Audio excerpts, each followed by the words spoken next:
शुद्ध बीजापोटी फळे रसाळ घुमटी.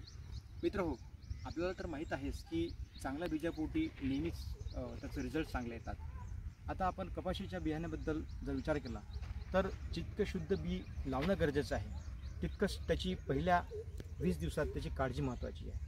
आणि पहिल्या 15-20 दिवसातील ह्या गोष्टी जसे प्लांट स्टँड असेल, व्हिगर फास्ट म्हणजे जोमात वाढण्याची गती आणि त्याची प्लांट स्टँड, ह्या गोष्टी तुम्हाला नक्कीच शेवटच्या काळात उत्पन्न देण्यासाठी उपयोगी ठरतात. जितका काही संशोधनाअंतर्गत असं कळण्यात येते की ज्या कपाशीच्या बियांमध्ये स्टोर्ड फूड मटेरियल जास्त असेल म्हणजे त्याचं वजन जास्त असेल, त्याच्यामध्ये प्रोटीन कंटेंट जास्त असेल आणि ज्या बियामध्ये ऑइल कंटेंट जास्त असेल असे जे कपाशीचे बी असतात त्यांचं स्पीड ऑफ ग्रोथ असतो किंवा व्हिगर जो असतो तो व्हिगर पहिल्या प्राथमिक काळात फार चांगला असतो.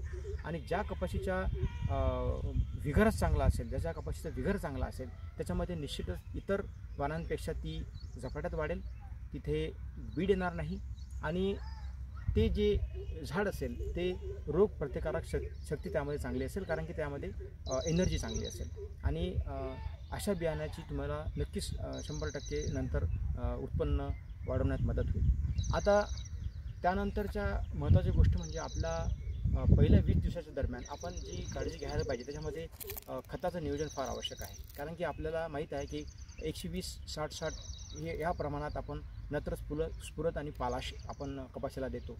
आणि याच्यामध्ये बऱ्याचदा पालाश जे आहे, जे पोटॅशियम असते त्याची शेतकरी कधी दिलं जातं किंवा कोणी त्याला अवॉइड करतं. तर माझं एकच म्हणणं आहे की पोटॅशियम हे फार आवश्यक आहे. पोटॅशियम तुम्हाला रोग प्रतिकारक शक्ती वाढण्यासाठी फार उपयोगी ठरते.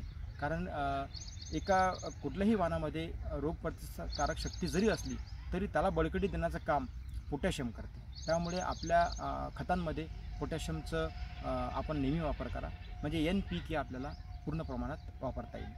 आणि पहिल्या 20 दिवसात ह्या सोबत जर एखाद्या 20-25 दिवसात जर पिकांवर तुमच्या अटॅक होत असेल, काही किड्यांचा प्रादुर्भाव होत असेल तर लवकरात लवकर त्याला आयडेंटिफाय करून त्याला एक 25 दिवसाच्या 30 दिवसाच्या दरम्यान एक फवारणी केली तर आपलं पीक पहिल्या 30 दिवसात म्हणजे फुलांच्या आधी स्क्वेअरिंगसाठी तयार होईल आणि निश्चितच तुम्हाला याचा नक्की फायदा होईल.